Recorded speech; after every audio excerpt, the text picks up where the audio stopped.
obrigado. Estamos iniciando então para o pessoal do módulo 2 a aula Os 5 Corpos na sua apostila única do módulo de estudos. Está na página 373. Você está vendo aí agora na sua tela os 5 corpos, como é que eles estão compostos. E nós vamos estudar esses 5 corpos seguindo o roteiro que está na nossa apostila, levando em consideração de que nós estamos estudando de fora para dentro. Então, o primeiro corpo é o corpo carnal, é esse mais do lado mais externo, né? O lado mais de fora. Depois vem o corpo etéreo, o corpo astral, o corpo espiritual, e vem exatamente aí esse ponto central, é o que é verdadeiramente o homem, ou seja, é o corpo real, é a imagem verdadeira, ou corpo verdadeiro. Tá? De todo jeito que você encontrar em qualquer literatura, independente de como esteja, se for como natureza verdadeira, imagem verdadeira, corpo real, eu verdadeiro, tudo isso está falando do mesmo corpo, que é esse ponto mais central. É como se esse desenho ele é representado como se fosse uma enciclia, né? Quando a gente joga uma pedra no lago, por exemplo, o lugar onde cai a pedra é o corpo real, é o lugar onde fez a perfuração ali da pedra na água, é o corpo real. E aí os corpos são esses desenhos, essas enciclias que vão sendo formadas e que vão ficando cada vez mais fracas. Quanto maior a enciclia, mais fraquinho é o desenho dela na água, tá? Então vamos iniciar o nosso estudo? Vamos começar, então, pelo corpo que está mais do lado de fora, que é o corpo carnal. Vamos pegar, então, o livro Os 5 Corpos do Ser Humano, de autoria do preletor Jun de Miyaura, e vamos ler o que está aqui na página 26. Esse livro inteiro, ele fala justamente sobre esses 5 corpos. É claro que o que nós estamos estudando aqui, nessa aula, nesse momento, é só uma introdução, perto de tudo que você pode estudar, com esse livro que traz tudo detalhadamente, tá? Então, vamos lá. Página 26 do livro, no segundo parágrafo dessa página, está escrito assim: o corpo carnal... Não, na verdade, começa na página... Está na 26, na penúltima linha da página. Qual a função do corpo carnal neste mundo fenomênico? E aí está no segundo parágrafo da página 27. O corpo carnal está mais longe do centro, ou seja, do corpo verdadeiro, e, portanto, é constituído de vibrações fracas e é mais pesado. Por isso, é visível e está manifestado no mundo material. Assim, o corpo carnal é um corpo sensorial que se move meramente sob o comando do sistema nervoso central. Vamos lá, vamos entender uma coisa. Mas, Daniela, se eu sou o eu verdadeiro, se eu sou o corpo real, para que eu preciso de um corpo carnal? Para que eu preciso de um corpo astral? Para que eu preciso de um corpo etéreo ou um corpo espiritual? Para que serve isso? Né? Se eu sou o dono desses corpos, para que eu vou querer esses corpos? Porque dependendo da dimensão onde você vai se expressar, você precisa utilizar uma ferramenta que tenha exatamente a mesma frequência daquela dimensão. Então, quando você, que é vida de Deus, imagem e semelhança de Deus, imagem verdadeira, se expressa no mundo material, você precisa de um corpo de dimensão material para fazer essa expressão. Da mesma forma, quando você, vida de Deus, imagem e semelhança de Deus, imagem verdadeira, vai se expressar no mundo espiritual, você precisa de um corpo que tenha a dimensão, ou que tenha a sintonia, a frequência dessa dimensão, para se expressar nesse mundo, tá?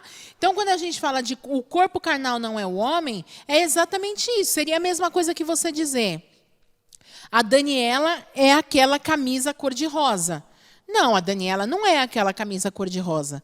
A camisa cor-de-rosa é uma ferramenta que a Daniela está utilizando para se expressar como preletora, dando a aula sobre os 5 corpos. É isso, tá? Então, que tipo de roupa que eu vou usar? Eu vou usar uma que esteja de acordo com essa situação que eu estou vivendo.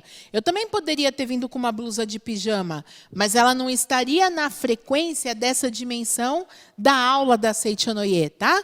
Essas são as diferenças, justamente essas são as nuances.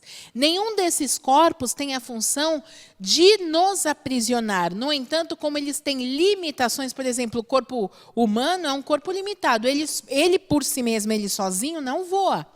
Para voar, precisa de um avião, precisa de um helicóptero, não é assim? A função do corpo carnal não é limitar o eu verdadeiro, é fazer com que o ser humano se expresse. Tem limitações? Sim, mas essas limitações podem ser transcendidas com sabedoria e amor, tá? E aí, então, quando nós falamos desse corpo carnal, ele é o mais denso e ele é como que foi a palavra utilizada pelo professor Jundi? Ele é comandado, ele está sob o comando do sistema nervoso central. Outra coisa que a gente tem que entender. Os 4 corpos que não são você, mas são suas ferramentas, eles são comandados pela sua própria mente.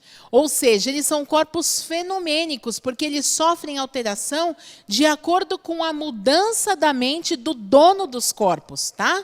E a parte, o mecanismo, vamos dizer assim, que a mente utiliza para comandar esse corpo material carnal é justamente o cérebro, né? Através do sistema nervoso central do cérebro, que a mente está, então, fazendo o comando para esse corpo carnal.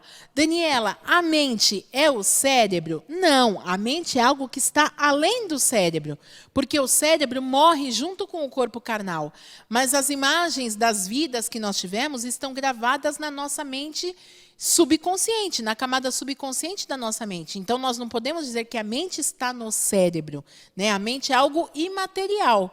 Mas, quando ela vai dar um comando para o corpo carnal, ela se utiliza do sistema nervoso central, que recebe a informação do nosso cérebro e faz todo o funcionamento. Então, a mente utiliza o cérebro também como ferramenta. Olha que legal, né? Que bacana isso, hein?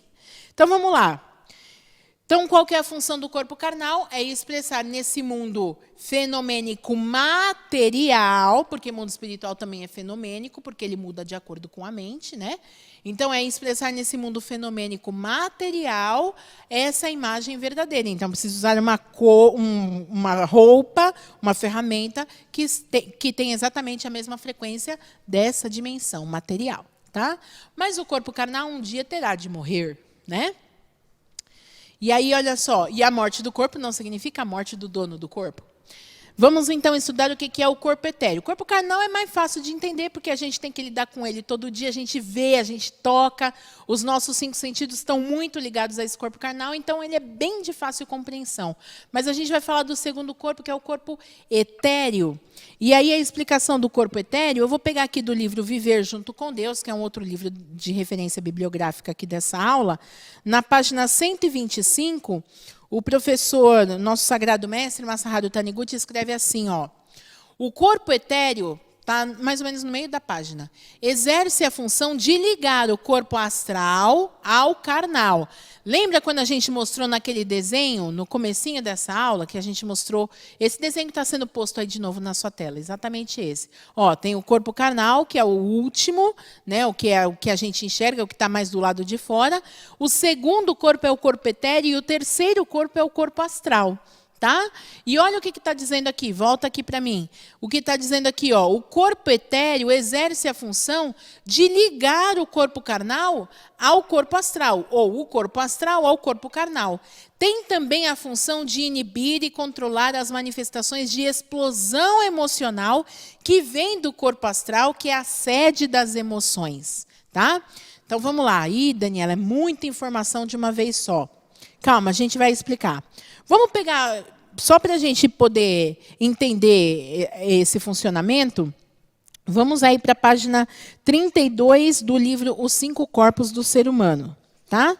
Na página 32, o professor Jundi, ele escreve o seguinte: O corpo etéreo tem a função de dar sensibilidade e percepção ao sistema nervoso do corpo carnal e tem a função de ligar o corpo astral ao corpo carnal. É a mesma coisa que está escrito aqui nessa parte, né? Então, qual é a função do corpo etéreo? O corpo etéreo é como se fosse um amortecedor entre esses dois corpos, o corpo carnal e o corpo astral. O corpo carnal é o nosso corpo denso de expressão nesse mundo material. E o corpo astral é a sede das emoções. A gente vai falar mais um pouquinho sobre ele na sequência, mas é onde ficam as nossas emoções, tá? As sensações, essa percepção sensorial, essa coisa, ela fica no corpo etéreo, ela não está no corpo carnal, ela está no corpo etéreo. E esse corpo, que é o amortecedor entre os dois, ele também tem a função de barrar as nossas explosões, que é o que sai, né? É aquilo que nos controla. As pessoas que não têm, por exemplo, autocontrole, são pessoas que não têm esse corpo etéreo bem fortalecido, que a gente vai falar daqui a pouquinho também, tá? E também ele tem a função de barrar o que entra, né? Tem pessoas que tudo que acontece ao redor mexe com ela de um jeito fora do comum. Um bom dia que ela não recebe, pronto, azeda do pé do frango, né? E aí, por que tem esse problema? Tem o problema porque esse corpo etéreo é um corpo fraco, é um corpo enfraquecido, é um corpo que não tem não está exercendo bem essa função de barrar. Ó, isso aqui não vai entrar e nem barrar. Olha, isso aqui não vai sair, tá? E aí, aqui no livro A Verdade e a Saúde, o Sagrado Mestre Masaharu, ele fala para nós o que acontece quando tem uma desarmonia entre esses corpos, entre o corpo carnal e o corpo etéreo. Que tipo de experiências são vividas a partir daí, tá? E aí o professor escreve aqui, ó, na página 83 do livro A Verdade e a Saúde, ele diz assim: uma das causas das afecções de ordem psíquica, que ele está falando dos problemas mentais, que muitas vezes a causa dos problemas mentais, problemas psíquicos, está justamente na falta de equilíbrio do corpo etéreo, tá? Então ele diz assim, ó, uma das causas das afecções de ordem psíquica é o enfraquecimento do corpo etéreo, ou seja, do double body, né, o duplo. Que perde a elasticidade e permite que elementos espirituais externos penetrem nele. É no corpo etéreo que se encontram, em geral, as sensações. Portanto, não basta que existam fibras nervosas para ter sensações. Por isso que tem sensação mesmo sem ter uma parte do corpo. Vocês já viram pessoas que, às vezes, não têm a perna e falam, eu estou sentindo que está coçando a ponta do meu dedo daquela perna que a pessoa não tem. É porque a sensação não está no corpo físico, a sensação está nesse corpo etéreo. Tá?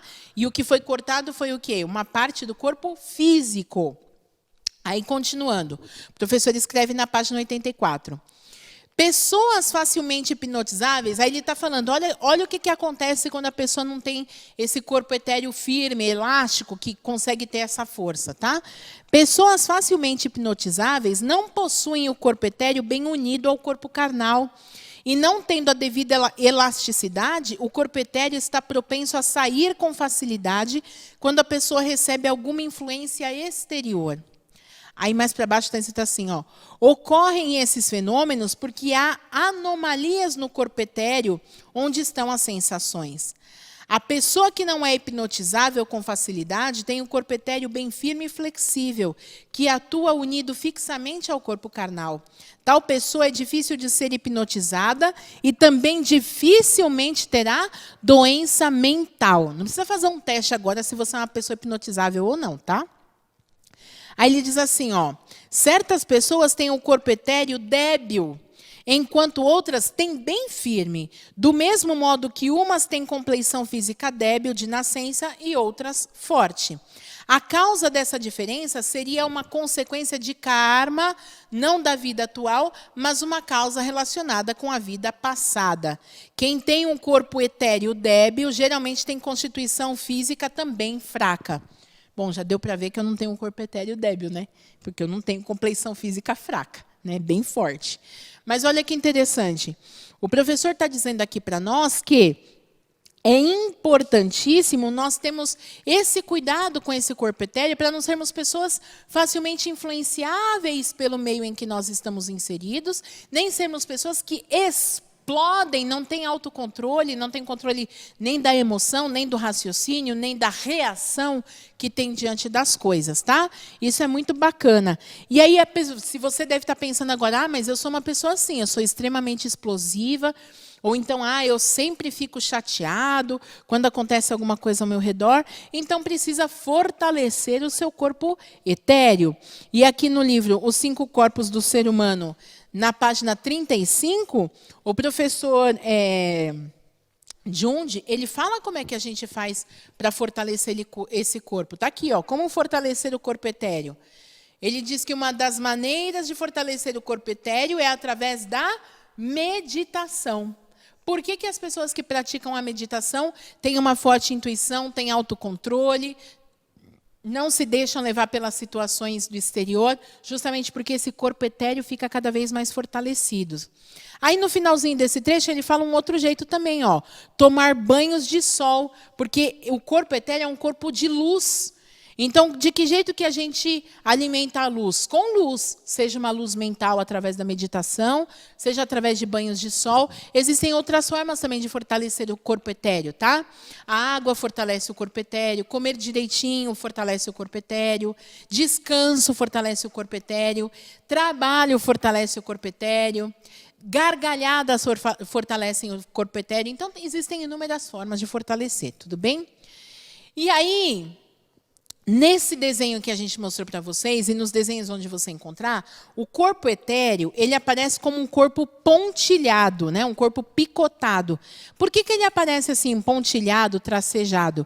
Porque ele é um corpo que deixa de existir logo depois da morte do corpo carnal. A função dele é ser só fazer o sanduichinho aí, fazer o amortecimento entre o corpo carnal e o corpo astral.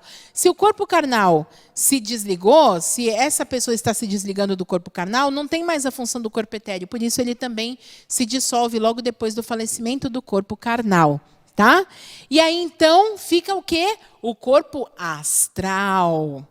Vamos, então, entender ou explicar por que teve falecimento do corpo astral, o etéreo foi logo depois, porque a função dele era só ligar um corpo com o outro, e ficou o corpo astral. Olha, vamos entender então uma coisa. O que é esse corpo astral? Como nós dissemos antes, é a sede dos sentimentos, tá? Sendo ele a sede dos sentimentos, ele também é o corpo de onde se originam as anomalias do corpo físico. Lembra que toda anomalia, toda doença que se expressa no corpo físico, na verdade, está trazendo ou está demonstrando uma doença que existe na mente, um sentimento que existe adoecido no interior dessa pessoa? Significa o quê? Que esse corpo astral, né, foi marcado, foi gravado nesse corpo astral um sentimento denso que, não tendo sido tratado ou eliminado, vai continuar vibrando naquele corpo astral, e ele vai vibrando, vibrando, vibrando, vibrando, até que atinge o corpo carnal. E quando atinge esse corpo carnal, chama-se doença. E aí tem gente que vai no médico, corta fora aquela parte doente e pensa, o corpo agora está funcionando bem. E aí resolve o problema naquele ponto, mas não tira o sentimento do corpo astral, continua vibrando, vibrando, vibrando. Quando chega no corpo carnal, às vezes não chega mais naquele ponto que foi cortado, aparece em outro lugar. Aí fala, não sei o que aconteceu, a doença deu metástase. Nossa, como essa doença é persistente. Não é a doença que é persistente, é o sentimento denso que está sendo persistente, porque ele não está sendo cuidado, eliminado, tratado, purificado. Tá? Aí, eu vou ler aqui na Sutra Sagrada, que eu acabei não encontrando aqui. Mas na Sutra Sagrada, Palavras do Anjo, foi solicitado para nós o ajuste de umas palavras que tinham saído incorretamente na edição. E aí foi alterado assim, ele estava colocado da seguinte forma. Tá? Isso está na página 91 das Sutras Sagradas. Estava assim, a mente que abandonou o corpo está falando do corpo carnal, conserva a sua individualidade com sua própria força mental, porque a mente não está no corpo carnal, e continua a viver no mundo, estava assim antes, e continua a viver no mundo espiritual. Isso é o que chamam de espírito. Só que quando nós abandonamos o corpo carnal e voltamos para esse estado imaterial, antes de entrarmos no mundo espiritual propriamente dito, nós passamos por uma antessala de revisão de sentimentos e comportamentos. Por isso que diz aqui, ó, abandona esse corpo e continua a viver no mundo astral, foi a solicitação feita. O que é esse mundo astral? É justamente a antessala do mundo espiritual, é um mundo em que nós somos confrontados com os sentimentos e comportamentos. E nesse momento nós abrimos mão desses sentimentos ou reforçamos esses sentimentos. Tá? E aí chama aqui, ó, isso é o que chamam de alma. É alma no sentido de corpo astral, alma no sentido de sede dos sentimentos, tá? Existem vários sentidos de utilizar a palavra alma, mas aqui é no sentido assim, ó, eu te amo de toda a minha alma, ou seja, eu te amo com todo o meu sentimento. Isso é o que chamam de alma, é a individualidade acompanhada desses sentimentos, tá? E aí, o corpo que, a alma que purifica, o ser que purifica esses sentimentos, ele ingressa no mundo espiritual mais elevado, adequado a esses novos sentimentos que ele abriga. E se ele não purificar, ele vai ficar padecendo no mundo espiritual com esses sentimentos de que ele não quis abrir mão. Tá?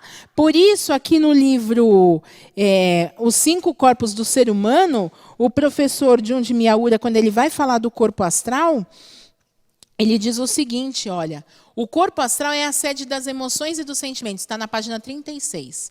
Dependendo, aí está no final da página, dependendo dos pensamentos que a pessoa mantém durante o dia, se forem negativos, podem dar origem a determinadas doenças, pois os sentimentos geram emoções e sentimentos. O ódio, o rancor, a tristeza são sentimentos negativos e são acumulados no corpo astral. Porém, da mesma forma que tais sentimentos negativos vão inchando o corpo astral, eles incham também o corpo carnal, que envolve o corpo astral. Essa é a causa do aparecimento de inflamações e de tumores, como câncer, por exemplo, que eu acabei de falar aqui. Né? E aí, olha que interessante. No livro Mistérios da Vida, que é um livro que eu adoro, o professor Masaharu Taniguchi, ele fala assim, ó, que tem pessoas que vão acumulando tantos sentimentos densos, pesados, insuportavelmente negativos, que elas não apenas vão inchando esse corpo astral, mas elas vão sobrepondo novos corpos astrais para dar conta de tanto sentimento pesado. E essas pessoas, quando precisam voltar para o mundo espiritual, quando é hora de retornar para o mundo espiritual, Deus, na sua infinita bondade, olha que interessante, faz com que a morte dessas pessoas aconteça de forma súbita. Justamente para quê? Para que elas possam dar um pulo, como se pegasse fogo na casa, por exemplo, durante a madrugada, e de alguém dissesse, sua casa está pegando fogo. Você simplesmente sai da casa e não lembra de pegar nada. Mesmo que você tenha acabado de comprar um televisor de 60 polegadas, ele vai ficar lá na parede, porque primeiro você vai pensar em se salvar. E quando a pessoa tem uma morte súbita, ela retorna rápido, ela se desprende logo do corpo carnal e se esquece de pegar todos os sentimentos ou todos as camadas de corpo astral. Tá? Por isso que morte súbita nem sempre é ruim. Existe a misericórdia de Deus atuando naquele momento. Tá? E aqui, ó, no livro A Verdade e a Saúde, lembra que fala dos corpos também? Na página 85, o professor Masaharu Taniguchi, ele vai falar sobre a desarmonia entre esses corpos, o corpo carnal e o corpo astral. Né? Ele diz aqui, ó, no caso de haver deficiência na atuação conjunta íntima e total dos corpos astral e carnal, durante a noite, enquanto a pessoa dorme, seu corpo astral pode se separar do físico e ir passear no mundo espiritual. Isso ocorre durante o sono de pessoas normalmente saudáveis, ou seja, enquanto a nossa mente consciente está dormindo, o corpo está lá deitado na cama, o nosso corpo astral, ele vai passear por esse mundo imaterial. É natural que isso aconteça quando nós estamos bem, isso é natural de pessoas normais, de pessoas que estão vivendo de forma natural. Aí ele diz aqui, ó, mas no caso de não haver uma fixação sadia desses dois corpos, ao retornar do mundo espiritual, o corpo astral poderá não conseguir adentrar totalmente o corpo físico. Ao tentar retornar, outro elemento, aqui está escrito espiritual, mas é no sentido de imaterial, tá? Não é no sentido de corpo espiritual. Ao tentar retornar, outro elemento, eu vou até substituir a palavra para ficar fácil, tá? Outro elemento imaterial já poderá estar dentro do corpo carnal e impedir que seu corpo astral verdadeiro, que é o dono do corpo, né, do corpo físico, retorne. Essa é a causa mais comum das doenças mentais da categoria possessão de espírito, tá? Ai, Daniela, não quero mais que o meu corpo astral saia do corpo carnal, porque eu não sei se vai que quando eu volto já tem outro inquilino no meu corpo. Não se preocupe com isso. O que você tem que fazer, então? Precisa fortalecer o seu corpo etéreo com a meditação. Precisa fortalecer o seu corpo astral com boas palavras, porque boas palavras geram bons sentimentos, e bons sentimentos fazem com que esse corpo astral não seja denso, pesado, negativo, horrível de se carregar. Tá? Então, se você quer ter um corpo astral forte, que esteja em harmonia com o seu corpo carnal, tenha sempre no seu interior bons sentimentos, bons pensamentos. Não pense em ficar prejudicando os outros. Isso é atraso de vida não para o outro, mas para você. Tá? Deu para entender? Bacana esse negócio do corpo astral, né? Então, vamos falar do corpo espiritual. Tá? Por que é importante a gente entender essa questão do corpo espiritual? Quando nas afirmações da Seichonoye, nas palavras afirmativas, em algumas orações, o professor Masaharu Taniguchi diz para nós falarmos assim: eu não sou o corpo carnal, eu sou espírito. Eu não sou o filho do pecado, eu sou espírito, sou um ser espiritual. Não está falando também desse corpo espiritual, tá? É importante a gente entender isso. Quando diz eu sou espírito, sou um ser espiritual, está querendo dizer no sentido de espírito com E maiúsculo. É o espírito da grande vida. Eu sou um ser espiritual, significa, eu não sou um ser carnal, eu sou um ser imaterial, que se serve do corpo carnal. Tá? Por quê? Porque o corpo espiritual também é um corpo que está suscetível às mudanças da mente.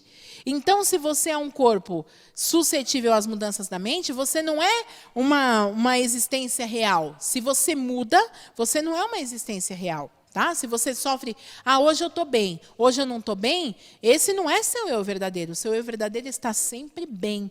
Isso é uma coisa importante de entender. E nós estamos agora falando desse corpo espiritual. Tá? O que é o corpo espiritual? Pega aí nos 5 corpos do ser humano, página 42, finalzinho da página. O corpo espiritual está mais próximo do centro, isso é, da imagem verdadeira, ou em outras palavras, de você, do que você realmente é, tá? É o corpo mais próximo do verdadeiro você. E tem vibrações mais intensas, grande atividade e liberdade absoluta. Aqui está utilizando o termo absoluto, mas o espírito, né, o corpo espiritual, também pode sofrer tolimento da mente. Isso também aparece no livro Viver Junto com Deus, esse termo absoluto. Absoluto é um termo da imagem verdadeira. Eu não estou dizendo que o mestre errou, nem estou dizendo que está errado a tradução do livro. Não é nada disso. Mas, quando a gente usa essa palavra absoluta, significa não tem nada que possa ter impedimento nesse corpo espiritual. E nós sabemos que não é verdade isso. Né? Porque existem muitas pessoas que não têm corpo carnal, mas continuam a viver como corpo espiritual a mesma dor do corpo carnal. Então, não tem liberdade absoluta. Tá? Mas deu para entender, né? Onde está o absoluto, que não é relativo? Relativo é aquilo que muda, é aquilo que sofre interferência da mente. Onde está o absoluto? Está no corpo real, está na imagem verdadeira, está no eu verdadeiro, que é o ponto central dos 5 corpos. Tá? Aí, na página 45, o professor escreve assim, ó, sendo o mundo espiritual a semelhança deste mundo material, um local onde é projetada a mente da própria criatura, quanto mais essa mente estiver desperta para a imagem verdadeira, que é o seu corpo real, mais livre ela será e poderá chegar a habitar um mundo espiritual feliz, sem sequer perceber que existe um mundo espiritual infeliz. É disso que a gente está falando, tá? Dessa postura mental para viver nessas diferentes dimensões. Então, o que sou eu, Daniela? Se eu não sou o corpo carnal, se eu não sou o corpo etéreo, que ele nem dura muito sem o corpo carnal, se eu também não sou o corpo astral e eu também não sou o corpo espiritual, o que efetivamente eu sou? E aí, o professor Masaharu Taniguchi escreve no livro Viver Junto com Deus, a verdade em 365 preceitos, página 123. Na última linha está assim, ó: o corpo verdadeiro precede o tempo e o espaço e encerra em si todas as ideias que irão se desenvolver no futuro. Ele é a própria imagem verdadeira, tá? E aqui nos 5 corpos do ser humano, o professor Junji Miyaura escreve na página 23, ou melhor, na página 23, existe um mundo perfeito criado por Deus, que denominamos mundo da imagem verdadeira. O corpo verdadeiro pertence a esse mundo perfeito e é a própria manifestação da vida de Deus. Então, o que é o corpo perfeito? O que é o corpo real? O que é o corpo verdadeiro? É o corpo da dimensão do mundo da vida. É o corpo da dimensão da imagem verdadeira. Nossa aula está finalizada, mas eu gostaria de sugerir que vocês lessem com bastante carinho e atenção o livro Os 5 Corpos do Ser Humano, de autoria do professor Junji Miyaura, e que observassem, inclusive, os desenhos para que você possa compreender como tudo funciona. De toda forma, o que ensina Seiichi Onoye, como viver feliz, como viver plenamente como filho de Deus, independente da dimensão em que você esteja se expressando neste momento. Muito obrigada a todos.